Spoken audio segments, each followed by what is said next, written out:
നമസ്കാരം. നിയന്ത്രണ രേഖയിലേക്ക് സ്വാഗതം. ഒരു സിനിമ പ്രേക്ഷകൻ തിരഞ്ഞെടുക്കുന്നതിന്റെ മാനദണ്ഡം എന്താണ്? സമീപകാലത്ത് മലയാള സിനിമ ഉത്തരം തേടുന്ന പ്രധാന ചോദ്യം ഇതാണ്. താരപ്പകിട്ടും നിർമ്മാണ ചെലവും ഏറെ ഉണ്ടായിട്ടും തിയേറ്ററുകളിലേക്ക് പ്രേക്ഷകനെ ആകർഷിക്കാൻ കഴിയാതെ വരുന്ന സിനിമകളുടെ എണ്ണം വർദ്ധിച്ചു വരുന്ന കാലത്താണ് ഒന്നും അവകാശപ്പെടാനില്ലാത്ത ഒരു ചിത്രം തിയേറ്ററുകളിൽ ആർപ്പുവിളി സൃഷ്ടിക്കുന്നത്. സംഘടനകളുടെയും സമരത്തിന്റെയും പേരിൽ മലയാള സിനിമ പ്രേക്ഷകന് മുന്നിൽ ഒറ്റപ്പെടുമ്പോഴാണ് സന്തോഷ് പണ്ഡിറ്റും കൃഷ്ണനും രാധയും ചർച്ച ചെയ്യപ്പെടുന്നത്.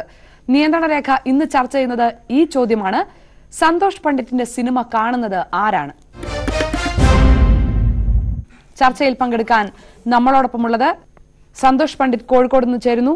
നിർമ്മാതാവും സംവിധായകനുമായ MA നിഷാദ്, നടനും സംവിധായകനുമായ ലിജോ ജോസ് പെല്ലിശ്ശേരി, നടനും സംവിധായകനും നിർമ്മാതാവുമായ advocate Baburaj, doctor CJ John എന്നിവരാണ് ചർച്ചയിൽ പങ്കെടുക്കുന്നത്. ആദ്യം ശ്രീ നിഷാദ്, ആരാണ് കൃഷ്ണൻ രാധയും കാണാൻ തിയേറ്ററിലേക്ക് ഓടുന്നത്? എൻ്റെ മുമ്പിൽ നിൽക്കുന്ന ഈ ചെറുപ്പക്കാരാണ് ഇതിൻ്റെയൊക്കെ പുറകിൽ. സോഷ്യൽ നെറ്റ്വർക്കിലെ മാർക്കറ്റിംഗ് ആണ് സന്തോഷ് ഈ സിനിമയെ വിജയിപ്പിക്കാൻ എടുത്ത ഒരു കാരണം. സന്തോഷ് പണ്ഡിറ്റ് ഒരു മണ്ടനൊന്നുമല്ല. ഞാൻ കണ്ടതിൽ ഏറ്റവും ബുദ്ധിമാനായ ഒരു വ്യക്തിയാണ് സന്തോഷ് പണ്ഡിറ്റ്. സന്തോഷിനെ കൊണ്ട് ഈ കാര്യങ്ങളൊക്കെ ഈ അദ്ദേഹത്തിന് ഇത്രയും ഫോളോവേഴ്സിനെ, നെഗറ്റീവ് ഫോളോവേഴ്സ് അല്ലാതെ വേറെ ഒന്നുമല്ല, ഉണ്ടാക്കിയത് അദ്ദേഹത്തിൻ്റെ അതിബുദ്ധിപൂർവമായ ഒരു മാർക്കറ്റിംഗ് ശൈലി കൊണ്ടാണ്. ഇത് തന്ത്രമാണ്.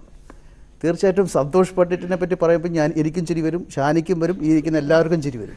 ഇത് സമീപകാലത്ത് ഇറങ്ങി അല്ലെങ്കിൽ കുറച്ച് കാലങ്ങളായിട്ട് മലയാള സിനിമയെ ഗ്രസിച്ചുകൊണ്ടിരിക്കുന്ന അല്ലെങ്കിൽ മലയാള സിനിമയിൽ നിന്ന് പ്രേക്ഷകർ മാറിപ്പോകാനുള്ള പ്രധാന കാരണം തീർച്ചയായിട്ടും ഞാൻ ഉൾപ്പെടെയുള്ളവർ അതിന് ഉത്തരവാദിയാണ്. സിനിമയുടെ നിലവാര തകർച്ച തന്നെയായിരിക്കും. അതിനെതിരായിട്ടുള്ള ഒരു പ്രതികരണം, അതാണ് ഞാൻ പറഞ്ഞ നെഗറ്റീവ് ഫോളോവേഴ്സ്. എന്നാൽ സന്തോഷ് പണ്ഡിറ്റിനെ പോലുള്ള ആളെ പ്രൊമോട്ട് ചെയ്ത് ഇതിന് ഞങ്ങളൊരു മറുപടി കൊടുക്കാമെന്നുള്ള ഇവിടുത്തെ പ്രബുദ്ധരായ ചെറുപ്പക്കാർ ഇറങ്ങി തിരിച്ചതിൻ്റെ ഫലമായിട്ടാണ് സന്തോഷ് പണ്ഡിറ്റിനെ പോലുള്ള ആളുകൾ ഇവിടെ കൊട്ടിഘോഷിക്കപ്പെടുന്നത്. ശ്രീ ബാബുരാജ്, താങ്കളുടെ നിരീക്ഷണം എന്താണ്? അല്ല, ഞാൻ പറയുന്നത് ഈ പണ്ഡിറ്റിന്റെ പേര് മാറ്റി പണ്ഡിതൻ എന്നാക്കണം എന്നാണ് ഞാൻ പറഞ്ഞത്.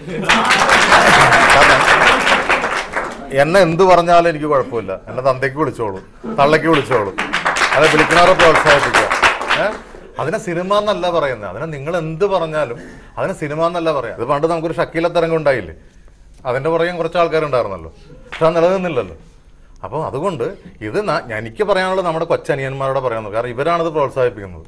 അവനെ തെറി പറയാൻ വേണ്ടിയേ കയറുന്നത് തിയേറ്ററിൽ, അല്ലാണ്ട് അതിനകത്ത് കലാമൂല്യം കൊണ്ടോ മറ്റൊന്നും കൊണ്ടല്ല. ഇയാളെ ചീത്ത പറയാ, ഇയാൾ ഫോൺ ചെയ്ത് കഴിഞ്ഞാൽ ആർക്കാണ്, അപ്പനാണോ പറയുന്നത് അമ്മയ്ക്കാണോ പറയുന്നത്, പറഞ്ഞോളൂ എന്ന് പറയുന്നത് പറയാൻ പറ്റും. മനസ്സിലായോ? അദ്ദേഹത്തിന്റെ വേഷം ഇതാണ്. ഞാൻ പേഴ്സണലായിട്ട് എനിക്ക് ആ ചങ്ങാതിനോട് യാതൊരു ഇതുമില്ല. പക്ഷെ ഇത് ഞാനടക്കം 10-12 വർഷമായി നമ്മളടക്കം കഷ്ടപ്പെടുന്ന ഒരു ഇൻഡസ്ട്രിയാണത്, നമ്മൾ ഒന്ന് പിഴച്ചു പോകാനായിട്ട്. പക്ഷെ അവിടെ ഇങ്ങനെ ഒരു മാറ്റം വരുത്താന്ന് പറയുമ്പോൾ നമുക്ക് ഒരിക്കലും അനുകൂലിക്കാൻ പറ്റുന്നില്ല. എനിക്ക് ഈ പണ്ഡിതനോട് എനിക്ക് യാതൊരു ഒരു ഇതുമില്ല. ശ്രീ ലിജോ ജോസ്, സിനിമയുമായി കൂട്ടിച്ചേർത്ത ഈ പേര് വായിക്കേണ്ട എന്നാണ് മലയാള സിനിമയിലുള്ളവർ ഞങ്ങളോട് പറഞ്ഞുകൊണ്ടിരിക്കുന്നത്. താങ്കൾ അതിനെ കാണുന്നത് എങ്ങനെയാണ്? അല്ല, ഈ സന്തോഷ് പണ്ഡിറ്റിന്റെ പുള്ളിയുടെ സിനിമയെ പറ്റിയും പുള്ളിയെ പറ്റിയും നമ്മൾ നെഗറ്റീവ്സ് ആണ് നമ്മൾ ചർച്ച ചെയ്തുകൊണ്ടിരിക്കുന്നത്. ബേസിക്കലി ഞാൻ അതിൻ്റെ ഒരു പോസിറ്റീവ് സൈഡ് പറയാം. അതായത് എൻ്റെ കയ്യിൽ 10,000 രൂപ ഉണ്ടെന്നുണ്ടെങ്കിൽ എനിക്കൊരു സിനിമ ചെയ്യാൻ പോസിബിൾ ആണ് ഇപ്പോഴത്തെ അവസ്ഥയിൽ. നമ്മൾ ഡിജിറ്റൽ മീഡിയവും അതുപോലുള്ള ഫെസിലിറ്റീസും ടെക്നിക്കും ഒരുപാട് ഡെവലപ്പായി കഴിഞ്ഞു. അത് സിനിമ ചെയ്യുന്ന ഘട്ടം വരെ അതിപ്പം നമ്മൾ കണ്ടു. ഏറ്റവും ഒടുവിൽ ചാപ്പാക്കുരിശിന്റെ സമയത്തൊക്കെ പ്രൊഡക്ഷൻ കോസ്റ്റ് കുറയ്ക്കുന്നതും സിനിമ എന്നിട്ട് യാഥാർത്ഥ്യമാക്കാനുള്ള പുതിയ സാങ്കേതിക വിദ്യയുടെ സഹായമൊക്കെ കേട്ടിട്ടുണ്ട്. പക്ഷെ ഇത് പ്രേക്ഷകരിലേക്ക് എത്തുമ്പോഴുള്ള മാറ്റമാണ്. പ്രേക്ഷകർ സ്വീകരിക്കുന്നില്ല, പ്രേക്ഷകർ പുറംതിരിഞ്ഞു നിൽക്കുന്നു എന്ന് ഉള്ളൊരു സ്ഥിരമായ പല്ലവിക്കിടയിലാണ് ഒരു തിയേറ്റർ നിറയെ ആളുകൾ. അതിനകത്ത് അവരെന്ത് ചെയ്യുന്നു എന്നുള്ളത് മറ്റൊരു ചർച്ചാ വിഷയമാണെങ്കിൽ പോലും. ജനകോടികളുടെ വിശ്വസ്ത സ്ഥാപനം എന്ന് പറഞ്ഞ സ്റ്റേറ്റ്മെന്റ് ഏറ്റെടുത്ത മലയാളി ഇങ്ങനൊരു സിനിമയെ ഏറ്റെടുക്കും. കൃഷ്ണനും രാധയും കാണാൻ തിയേറ്ററിൽ ഇടിച്ചു കയറുന്നവരെ പ്രേക്ഷകരെന്ന് വിളിക്കരുത്, ആ സിനിമയെ മലയാള സിനിമയെന്ന് വിളിക്കരുത് എന്ന് വാദിക്കുന്നവരുണ്ട് നമ്മളുടെ ഇടയിൽ. നമുക്കറിയാം. ഈ ആൾക്കൂട്ടത്തെ താങ്കൾ എങ്ങനെയാണ് കാണുന്നത്? ഇപ്പം നമ്മൾ ചരിത്രം അല്ലെങ്കിൽ നമ്മുടെ വേദങ്ങളും അല്ലെങ്കിൽ ബൈബിളൊക്കെ പരിശോധിച്ച് കഴിഞ്ഞാൽ പറയും അവസാന കാലഘട്ടത്ത് അന്തിക്രിസ്തു വരുന്നു. കേരളത്തിനെ സംബന്ധിച്ചിടത്തോളം മലയാള സിനിമയുടെ ഒരു നാശത്തിന്റെ മണി നമ്മളെല്ലാവരും കാണുന്നുണ്ട്. അതിൽ ഒരുപക്ഷെ ഒരു അന്തിക്രിസ്തുവിന്റെ സ്ഥാനം ചിലപ്പോൾ സന്തോഷ് പണ്ഡിറ്റിനുണ്ട് എന്ന് വെച്ച് കഴിഞ്ഞാൽ ഇത് വ്യക്തമായിട്ടുള്ള സൂചനയാണ്. ഇപ്പം നമ്മുടെ സൂപ്പർ താരങ്ങൾ തന്നെ ഈ കലാപരതയും ആവിഷ്കാര ചാരുതയും എല്ലാം കൂടെ ചേർത്തിട്ടുള്ള എത്ര മണ്ടൻ സിനിമകൾ മാർക്കറ്റ് ചെയ്ത ആളുകളെ പറ്റിച്ചിട്ടുണ്ട്.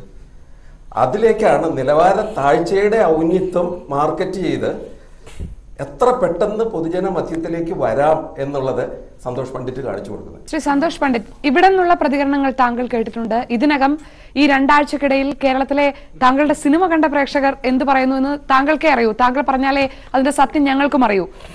പ്രേക്ഷകരുടെ പ്രതികരണങ്ങളിൽ നിന്ന് ഇതുവരെ അല്ലാതെയും താങ്കൾക്ക് കിട്ടുന്ന പ്രതികരണങ്ങളിൽ നിന്ന് താങ്കൾ എങ്ങനെയാണ് വിലയിരുത്തുന്നത്? താങ്കളുടെ സിനിമ കാണുന്ന ആരാണ്? പുതുമ ഇഷ്ടപ്പെടുന്ന പ്രേക്ഷകരാണ് എൻ്റെ സിനിമ കാണുന്നത്. ഇപ്പോൾ തന്നെ നിങ്ങളുടെ അവിടെ ഇരിക്കുന്ന ബുദ്ധിജീവികളെന്ന് സ്വയം പറയുന്ന ആളുകൾ ഒരാൾ പോലും എൻ്റെ സിനിമ കണ്ടിട്ടില്ല. സിനിമ കണ്ട ഒരാൾക്കും ഒരു വിമർശനം ഇല്ല എന്ന് മനസ്സിലാക്കുക. ഞാനെന്താ ആരെയും കൊന്നിട്ടുണ്ടോ ഏട്ടാ? അല്ല, ഞാനെന്താ അവിടെ പിടിച്ചു വരിക്ക് വല്ലതും പോയിട്ടുണ്ടോ? ഞാൻ അന്തസ്സായിട്ടൊരു സിനിമ ചെയ്തു, 3 മണിക്കൂറിന്റെ ലെങ്തി ഫിലിം, 8 പാട്ടും 8 സംഘടനകളായിട്ടുള്ള നല്ല പുതുമ നിറഞ്ഞൊരു പ്രമേയം. ഇവരാരും സിനിമ കാണാത്തതുകൊണ്ട് എനിക്ക് ഇവരോടൊന്നും പറഞ്ഞിട്ട് കാര്യമില്ല. ആ സിനിമ കാണാൻ പുതുമയുടെ ആംഗിൾ ആ സിനിമ ഇടിച്ചു കയറുന്നു, ആളുകൾക്ക് വളരെ ഇഷ്ടപ്പെടുന്നു, ആളുകൾ എന്നെ സൂപ്പർ സ്റ്റാറായി കണക്കാക്കുന്നു. ഇവർക്ക് 100 കോടി ചെലവാക്കി ഇവരുടെ 3-ാം ദിവസം ഹോൾഡ് ഓവർ ആവുന്ന ഇവരുടെ സിനിമ ഇവരെ കണ്ട് പേടിച്ച് വിറയ്ക്കുകയാണ്. ഇവരെന്ത് ഹിറ്റിന്റെ കാര്യമാണ് പറയുന്നത്? വെറും 5 ലക്ഷം രൂപ ചെലവാക്കിയ സിനിമ ഇവിടെ കോടികൾ കൊയ്യുന്നു. ഞാൻ അതിൽ സെക്സ് സിനിമയാണോ ഞാൻ എടുത്ത്? ഇനി സെക്സ് സിനിമ എടുക്കാൻ പാടില്ല എഴുതി വെച്ചിട്ടുണ്ടോ? ഒരു സെക്സ് സിനിമയല്ല, സിനിമ കണ്ടവനോട് ചോദിക്കും നിങ്ങൾ. വളരെ പുതുമയുള്ള ഒരു പ്രമേയം. ഇവർ പഴയ വീഞ്ഞ് പുതിയ കുപ്പിയിലാക്കുക എന്നുള്ള ഒറ്റ സിദ്ധാന്തമാണ് ഇവർ കൊണ്ടു നടക്കുന്നത്. ഇവരെന്താണ് ചെയ്യുന്നത്? കോടികൾ നശിപ്പിക്കുന്നു. ഇവർ പറയുന്നത് എന്താ? ഇത്രയും കാലം ഇവരെന്താണ് പറഞ്ഞു നടന്നത്?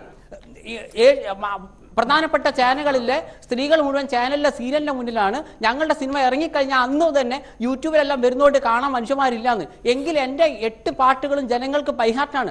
രാത്രി ശിവരാത്രി എന്ന് പറഞ്ഞ പാട്ടിന്റെ വീഡിയോ ഇവിടുത്തെ LKG കുട്ടികളുടെ മൊബൈലിൽ വരെയുണ്ട്. ഒരേ സമയം മലയാളത്തിൽ കൃഷ്ണൻ രാധയും പോലുള്ള നല്ല പുതുമുള്ള സിനിമ ഓടുമ്പോൾ തമിഴ്നാട്ടിൽ എങ്കൈ എപ്പോ എന്ന് പറഞ്ഞ സിനിമ അവിടെ സൂപ്പർഹിറ്റായി ഓടുന്നു.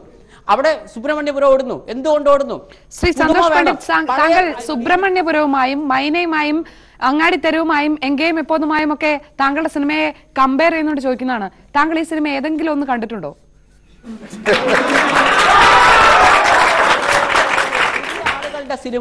പുതിയ ആളുകളുടെ സിനിമ ജനങ്ങൾ അംഗീകരിക്കുന്നു.